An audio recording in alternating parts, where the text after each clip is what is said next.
Hello बच्चों, मैं आपके यहाँ सीबीएसई बोर्ड चैप्टर 1 साखी का यहाँ पे आपको मैं अर्थ उसका बताऊंगी, उसकी व्याख्या करूंगी। इसके पहले आप लोग थोड़ा कबीर का परिचय देख लीजिए बच्चों। कबीर का जन्म 1398 काशी में हुआ था। इनको बच्चों निर्गुण भक्ति शाखा का कवि माना जाता है।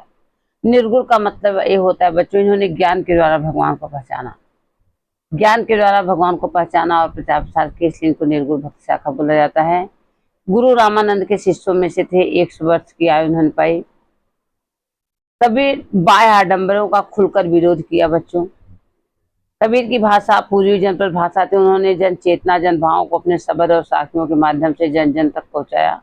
अपने ज्ञान को अपनी किताबों के द्वारा उन्होंने जन जन लोगों तक पहुंचाया। साखी बच्चों, यहाँ पर हम लोगों साखी का देखेंगे।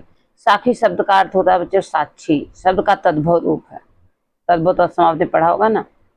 तद्भव साक्षी, साक्षी शब्द साक्ष्य से बना है, जिसका अर्थ होता है प्रत्यक्ष ज्ञान। प्रत्यक्ष ज्ञान गुरु शिष्य को प्रदान करता है। संत संप्रदाय में अनुभव ज्ञान की महत्ता होती है। कबीर दास जी ने बच्चों ज्ञान के द्वारा भगवान के मर्म को समझा। कबीर की भाषा से दुखड़ी भी कही जाती है। साखी वस्तु तो दोहा छंद है बच्चों। दोहा में पहले और तीसरे चरण में 13-13 मात्राएं होती है। दूसरे चौथे में 11-11 मात्राएं होती है। 13 और 11 विश्रम में 24 मात्राएं। प्रस्तुत पाठ में साखियों का प्रमाण है। पहले और तीसरे चरण में बच्चों पहले और तीसरे चरण में जो होती है मात्राएं होती है, विषम संख्या होती है। 13 और 11 मात्राएं होती हैं। तो यहाँ पर देखिए, ये दो हमारा छंद का है, ये भी मैं आप लोग को बता रही हूँ। इसमें है साखी का स्पष्ट भाग 2 से देखिए बच्चों लिया गया है, बताया है। ऐसी बाड़ी बोलिए मन का आपा खोए, अपना तन शीतल करे और उनको सुख होए। पहले हम इसको देख लेते हैं बच्चों, फिर इसका भी भावार्थ देखते हैं। कस्तूरी कुंडल बसे मृग ढूंढे बनमाए, ऐसे घट घट राम है दुनिया देखे नाय। जब मैं था तब हरि नहीं, अब मैं हरि में नाय, सब ये नजारा मिट गया जब दीपक देखा माए। सुखिया सब संसार है खाए और रोए, दुखिया दास कबीर है जागो और रोए। विरह भुंगवन तन बसे मंत न लागे कोई, राम वियोगी ना जिए जिए तो बोरा होए। निंदक नेड़ा राखिए आगड़े कट बधाए, बिन सावड़ पाड़ी बिना निर्मल करे सुभाए। पोथी पढ़ पढ़ जगमुआ पंडित भयान कोई, एके 80 पीयू का पढ़ी सो पंडित हुई। इससे घर जलाया आपड़ा लिया मुराड़ा हाथ, अब घर जालो ताश का जे चले हमारे साथ। बच्चों, यहाँ पर हमने आप लोगों को सामान्य विधान से साखी पढ़ी है। ये 2 विधान से पढ़ी जाती है, सामान्य विधान और छंद विधान से। तो हम थोड़ा सा इसका बच्चों छंद विधान से भी देखते हैं कि कबीर दास जी बोल रहे हैं। इसमें देखिए आप लोग छंद विधान से। ऐसी बाड़ी बोलिए मन का आपा खोए, और अपना तन शीतल करे और उनको सुख होए। कस्तूरी कुंडल बसे मृग ढूढ़े बन माहे, ऐसे घट घट राम है दुनिया देखे नाहे। जब मैं था तब हरि नहीं, अब हरि मैं नाहे, सब अंधियारा मिट गया जब दीपक देखा माए। सुखिया सब संसार है खाए अरु सोए, दुखिया दास कबीर है जागे अरु रोए। बिरह भुअंगम तन बसे मंत्र न लागे कोई, राम वियोगी ना जिए जिए तो बोरा होए। निंदक वीड़ा राखिए आंगड़ी कुटी बधाए, बिन सावड़ पाड़े बिना निर्मल करे सुभाए। पोथी पढ़ पढ़ जगमुआ पंडित भयान कोई, एके 80 पीयू के पढ़े से पंडित होय। हम घर जला पड़ो लिया मुराड़ा हाथ, अब घर जला ताश के जे चला हमारे साथ। बच्चों मैंने अभी छंद विधान से पढ़ा इसको, मैं आप लोगों को अभी इसका भावार्थ बताती हूँ। शेयर सोल्यूशन क्या है इसका, आप लोग बच्चों देखिए कि कबीरदास जी बोले ऐसी बाड़ी बोलिए मन का आपा खोए और उनको शीतल करे आपको शीतल होए। बच्चों कहने का मतलब है कि मीठी बाड़ी का प्रभाव चमत्कारी होता है। मीठी बाड़ी जो होती है जीवन में आत्मिक सुख और शांति प्रदान करती है। मीठी बाड़ी मन में क्रोध और घृणा के भाव को नष्ट कर देती है। इसके साथ हमारा अंतःकरण प्रसन्न होता है, औरों को सुख और शीतलता प्रदान होती है। मन में शत्रुता कटुता अपनी ईर्ष्या द्वेष समाप्त हो जाती है। कबीरदास जी मन कहने का मतलब है बच्चों कि आप ऐसी बाड़ी बोलिए कि आप भी मतलब शांति रहिए, आपको भी अच्छा अनुभव फील हो और दूसरे लोग को भी। ऐसी बाड़ी बोलिए मन का आपा खोए, आपके अहंकार मिट जाए। मीठी बाड़ी से मन के क्रोध घृणा का भाव नष्ट कर देती है और उनको शीतल करे आपको शीतल हो। इसके साथ आप भी शीतलता का अनुभव लीजिए और दूसरे को भी बच्चों अपनी मीठी बाड़ी से शीतलता का अनुभव प्रदान कीजिए। ईर्ष्या द्वेष की भावनाओं को नष्ट करिए। अगला है कभी कहना जिस प्रकार दीपक के जलने पर अंधकार दूर जाता है, उसी प्रकार बच्चों ज्ञान रूपी दीपक जब हृदय में जलता है अज्ञान रूपी अंधकार जो है मिट जाता है। संशय क्रोध लोभ मोह आदि नष्ट हो जाते हैं, तभी उसे बच्चों सर्वव्यापी कहा गया है। कि कभी कहते हैं कि अगर जिस प्रकार दीपक के जलने पर अंधकार मिट जाता है, उसी प्रकार ज्ञान का दीपक जलने पर अंधकार रूपी बच्चों प्रकाश मिट जाता है। अर्थात क्रोध लोभ मोह माया सब बच्चों समाप्त हो जाता है। यहाँ पर आप लोग देख ही रहे थे। अगला है जैसे हमारा मन जो है अहंकार विलसताओं में डूबा है, ईश्वर सब जगह व्याप्त है, लेकिन हमको अज्ञानता के कारण बच्चों ईश्वर दिखता नहीं है। कबीर के अनुसार का जिस प्रकार मृग अपनी नाभि में स्थित कस्तूरी पूरे जंगल में ढूंढता रहता है, कस्तूरी कुंडल बसे मृग ढूंढे बनमाए अपने घट घट राम है। मतलब कहने का मतलब है बच्चों भगवान सब जगह है, हर जगह व्याप्त है, लेकिन हम लोगों के मन अज्ञानता के कारण हम लोग भगवान की पहचान पाते नहीं है। जिस प्रकार से मृग अपने नाभि में स्थित कस्तूरी पूरे जंगल में ढूंढता है, उसी प्रकार हम अपने मन में छिपे ईश्वर को मंदिर मस्जिद गुरुद्वारे सब जगह ढूंढने की कोशिश करते हैं। बताया गया है कि मतलब कस्तूरी जो होती है मृग के नाभि में होती है, लेकिन वो पूरे जंगल में कस्तूरी ढूंढता रहता है। उसी प्रकार से बच्चों भगवान जो है हमारे घट घट में हमारे पास में है, लेकिन हम अज्ञानता बस भगवान को पहचानते नहीं है और हम मंदिर मस्जिद में भगवान को ढूंढने लगते हैं। कभी कभार जो व्यक्ति केवल सांसारिक सुखों में डूबा रहता है, जिसके जीवन का उद्देश्य केवल खाना पीना और सोना है, वही व्यक्ति सुखी है।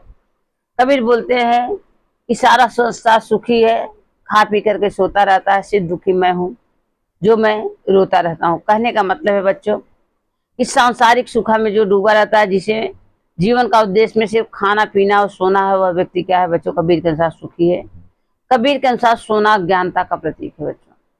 सोना जैसे लोग सो जाते हैं वह ज्ञानता का प्रतीक है, जागना जो है ज्ञान का प्रतीक है। और जो लोग सांसारिक सुखों में खोए रहते हैं, जीवन के भौतिक सुखों में लिप्त रहते हैं, जो सोए हुए हैं वो सांसारिक सुखों को व्यर्थ समझते हैं, ईश्वर के प्रति समर्पित करते हैं, वे ही जागते हैं। जो मतलब अपना तन मन धन ईश्वर पे समर्पित कर देता है बच्चों ही जागता है। जागना का मतलब यहाँ ज्ञान बताया गया है और सोना को यहाँ पर अज्ञानता बताया गया है। ज्ञानी व्यक्ति जानता है संसार बच्चों नश्वर है, कोई किसी का संसार में बच्चों नहीं है, फिर भी मनुष्य इसमें डूबा हुआ है, देखकर दुखी हो जाता है। संसार की दुर्दशा दूर करने के लिए चिंतित रहता है, सोता नहीं अर्थात जागृत अवस्था में रहते हैं। जो व्यक्ति जागता है वह जानता है बच्चों संसार नश्वर है। ठीक है, कबीरदास जी बोलते हैं मैं जागता रहता हूँ, मैं जानता हूँ कि भाई संसार नश्वर है। और जो मनुष्य सोता रहता है उसको कुछ भी पता नहीं रहता इस संसार के बारे में, यही बातें यहाँ बताई गई है। और बोलते हैं अगला बताया गया है, कबीर का कहना है कि स्वभाव को निर्मल रखने के लिए मन का निर्मल होना बच्चों बहुत जरूरी है। अगर हमारा स्वभाव अच्छा हो तो हमारे मन भी स्वच्छ होने चाहिए। हम अपने स्वभाव को निर्मल निष्कपट सरल बनाए रखना पड़ते हैं। हमें अपने आंगन में कुटी बनाकर सम्मान से निंदक को रखना चाहिए। निंदक हमारे सबसे अच्छे हितैषी होते हैं। निंदक यानी जो निंदा करने वाले, वो हमारे सबसे अच्छे हितैषी, उनके द्वारा बताए गए त्रुटियों को दूर करके हम अपने स्वभाव को निर्मल बना सकते हैं। बोलते निंदक नीरे राखिए, मतलब कबीर के कहने का मतलब है कि हमारा अपने स्वभाव को निर्मल रखने के लिए अपना मन भी निर्मल रखना चाहिए। निंदक यानी जो हमारी निंदा करते हैं, अगर हम उनको अपने पास में रखेंगे, हमारी निंदा करेंगे, तो ही हम अपनी कमियों को बच्चों सुधार पाएंगे। अगला है, कवि इस पंक्ति द्वारा शास्त्रीय ज्ञान की उपेक्षा भक्ति प्रेम बताता है कि ईश्वर के पाने के लिए एक अक्षर प्रेम का अर्थात ईश्वर को पढ़ लेना ही पर्याप्त है। बोलते पोथी पढ़ पढ़ जग मुआ और पंडित भया न कोय, ढाई आखर प्रेम का पढ़ी सो पंडित होय। कबीरदास जी का कहने का मतलब है बच्चों कि ईश्वर को पाने के लिए एक अक्षर प्रेम का अगर हम पढ़ लें, हमको एक अक्षर भगवान के बारे में जानकारी हो जाए, तो हम ईश्वर को प्राप्त कर लेंगे। बड़े बड़े पोथी ग्रंथ पढ़ने से हम भगवान को बच्चों नहीं प्राप्त कर पाएंगे। कहने का मतलब यही है कि बड़े बड़े ग्रंथ पढ़ने से हम पंडित कोई नहीं बन सकता, केवल परमात्मा का नाम स्मरण करने से सच्चा ज्ञानी बन जा सकता है। इसके लिए मन को सांसारिक मोहमाया से बच्चों हटा देना चाहिए, ईश्वर भक्ति में लगाना। कबीरदास जी के कहने का मतलब है कि मतलब एक अच्छा प्रेम का मतलब अगर भगवान का स्मरण नाम से ही भगवान के परमात्मा का नाम स्मरण करने से हमें सच्चा ज्ञानी बन सकते हैं। हमको मोटी मोटी पुस्तकें पढ़ने से, बड़े बड़े ग्रंथ पढ़ने से हम भगवान के भक्त नहीं हो सकते। तो हमको बच्चों भगवान के प्रति समर्पित होने के लिए अपनी मोह माया को दूर करना चाहिए, मोह माया को हटा देना चाहिए। अगला है, कबीर जगह जगह पर भ्रमण प्रत्यक्ष ज्ञान प्राप्त करते हैं। प्रत्यक्ष मतलब बच्चों आंखों देखा गया। उनके द्वारा साखियों में अवधी, राजस्थानी, भोजपुरी, पंजाबी भाषाओं का शब्दों का प्रभाव दिखा। इस प्रकार उनकी भाषा को पंचमेल खिचड़ी कहा जाता है, सदुक्कड़ी भाषा कहा गया। कबीर की भाषा सदुक्कड़ी भी कही जाती है। वो जैसा बोलते थे वैसा ही लिखा गया है। कबीरदास की भाषा सदुक्कड़ी भी है, भोजपुरी, पंजाबी भी है, और जैसा वो बोलते थे वैसा बच्चों लिखा भी गया है। भाव स्पष्ट करिए। कभी कहते हैं विरह व्यथा विष से भी अधिक जो होता है बच्चों मारक है। विरह व्यथा, विरह का मतलब बच्चों वियोग रस। अगर आपको किसी से भी प्रेम भाव है और आप उससे अलग हैं तो उसको क्या बोला जाता है बच्चों? विरह। तो विरह व्यथा जो होता है बहुत दर्दनाक होता है। विरह का सर्प शरीर के अंदर निवास कर रहा है। जिस प्रकार किसी तरह का मंत्र लाभप्रद नहीं पा रहा है, समांतर सांप बाह्य अंगों को डसता है। सर्प जो होता है बच्चों बताया गया है कि वो बाहरी अंगों को डसता है, मतलब कि काट लेता है, डस लेता है, लेकिन कोई मंत्र लाभप्रद नहीं है। सामान्यतः मंत्र लाभ नहीं, किंतु राम के विरह शब्द तो शरीर के अंदर प्रविष्ट हो गया है, वहां वह लगातार डसता रहता है। कबीरदास जी कहते हैं जिस प्रकार व्यक्ति के हृदय में ईश्वर के प्रति प्रेम रूपी विरह का असर बस जाता है, उसे कोई मंत्र का असर नहीं करता है। कहने का मतलब है जैसे सर्प बाह्य अंगों पर काट लेता है, कोई मंत्र का असर नहीं पड़ता है, उसी प्रकार व्यक्ति के ईश्वर के प्रति प्रेम रूपी विरह का सर्प जब दिल में बस जाता है, कोई मंत्र का असर नहीं करता। भगवान विरह में कोई भी जीव सामान्य नहीं रहता, उसी प्रकार कोई भी बात का असर नहीं पड़ता है। इस प्रकार जिस प्रकार मृग नाभि कस्तूरी रहती है किंतु वह जंगल में ढूंढता रहता है, उसी प्रकार बच्चों अज्ञानता बस मनुष्य जो है मंदिर मस्जिद में भगवान को ढूंढता रहता है, और जबकि उसके पास में ही भगवान रहते हैं। यहाँ पर बच्चों मैं आप लोगों को यही चीजें बता रही हूँ कि यही चीजें यहाँ पर दी गई है कि इसका सलूशन यही था। आपने पढ़ा भी और जाना भी कि ऐसी बाड़ी बोलिए, इसका भी हो गया कि मतलब आप अच्छी बाड़ी बोलिए, खुद भी आप खुश रहिए, दूसरों को भी अपनी बाड़ी से शीतलता प्रदान कीजिए। बताते हैं कस्तूरी कुंडल बस से बताया गया कि कस्तूरी जो होती है मृग के नाभि में रहती है, लेकिन उसको ढूंढने के लिए वो बन बन में ढूंढता रहता है। उसी प्रकार भगवान अपने पास में है, लेकिन व्यक्ति जो है अज्ञानता के कारण उनको मंदिर मस्जिद में ढूंढता रहता है। यही है बच्चों। और बताते हैं कि आप लोग इसका अर्थ देखने का, और हमने आप लोगों को क्वेश्चन आंसर भी इसके पहले वाले वीडियो में डाल दिया है। आगे का जो भी आपको प्रॉब्लम हो हमें कमेंट के द्वारा बच्चों बताओ, आगे भी और मैं बताऊंगी। यही आप लोगों को था। इसके बाद में मैं आपको चैप्टर 2 का जल्दी स्पष्ट भाग 2 से बताऊंगी, क्वेश्चन आंसर भी एंड व्याख्या भी। जय हिंद, जय भारत।